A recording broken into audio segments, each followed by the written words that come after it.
헌법과 의회 민주주의 질서의 무게를 가볍게 생각하고 상습 탄핵 전문 정당으로 거듭난 민주당이 국회법에 따라 진즉 폐기되었어야 마땅한 탄핵안을 다시 들고 와서 국회 폭정의 시동을 걸고 있습니다. 민주당은 오늘 본회의 일정을 합의된 일정이라고 주장하고 있는데 누차 설명했습니다만 오늘과 내일 본회의는 법정 시한 이전에 예산안을 처리하겠다고 잡아놓은 예비 일정입니다. 예비 일정은 예산 합의가 이루어지지 않으면 통상 예산 처리가 가능할 때까지 수년시키는 것이 관례였고 이러한 관례는 지금까지 어김없이 지켜져 왔습니다.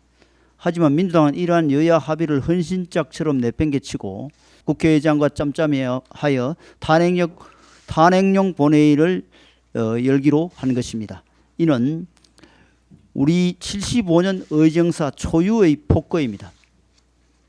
민주당이 아무리 강성 지지자들에 함몰되어 정쟁을 위한 안건 처리에만 매달리고 있다지만 국민의 먹고 사는 문제와 직결되는 예산 정국에서까지 그 폭주를 이어가는 것은 도를 넘었습니다.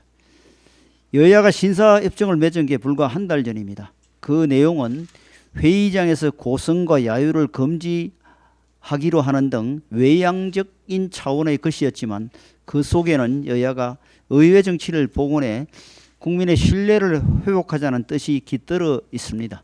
하지만 민주당은 신사협정을 맺은 직후부터 협정을 파기하기 시작하더니 극단적 정쟁의 구태로 돌아가는데 많은 시간이 필요하지 않았고 급기야 탄핵 국회 단독 소집이라는 최악의 협정 위반을 했습니다. 민주당의 신사협정 제의는 그저 무차별적인 탄핵 정치를 위한 기만술이었는지 묻지 않을 수 없습니다. 이는 국민을 정치의 문외한으로 간주하는 오만한 정치 행태이며 상대 정당에 대한 예의를 찾아볼 수 없는 몰염치한 정치공학입니다. 지금까지 우리 당만이 아니라 여러 언론에서도 탄핵안 강행에 대해 깊은 우려를 밝혀왔습니다. 민주당은 브레이크가 고장난 폭주 기관차가 되어 민생 파괴의 길을 끊임없이 질주하고 있습니다.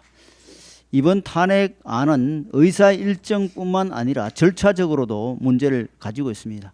민주당은 지난 9일 탄핵안을 발의했다가 자동 폐기가 예상되자 본회의 동의 없이 철회하는 꼼수를 부렸고 국회의장은 편파적으로 이를 받아들였습니다. 하지만 탄핵안의 일방적 철회는 국회법 제90조 2항을 어긴 것으로 원천무효입니다. 이에 국민의힘은 의안 철회 동의권 침해에 대해 지난 13일 탄핵안 철회를 수리한 김진표 국회의장을 상대로 헌법재판소에 권한쟁의 심판을 청구하고 효력정지 가처분을 신청한 바 있습니다.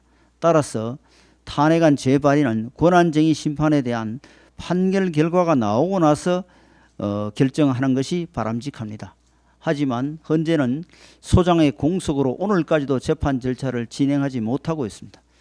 이처럼 탄핵안은 절차적인 측면에서도 최소한의 정당성도 없지만 내용적인 측면에서도 아예 법적 요건을 충족하지 않고 있습니다.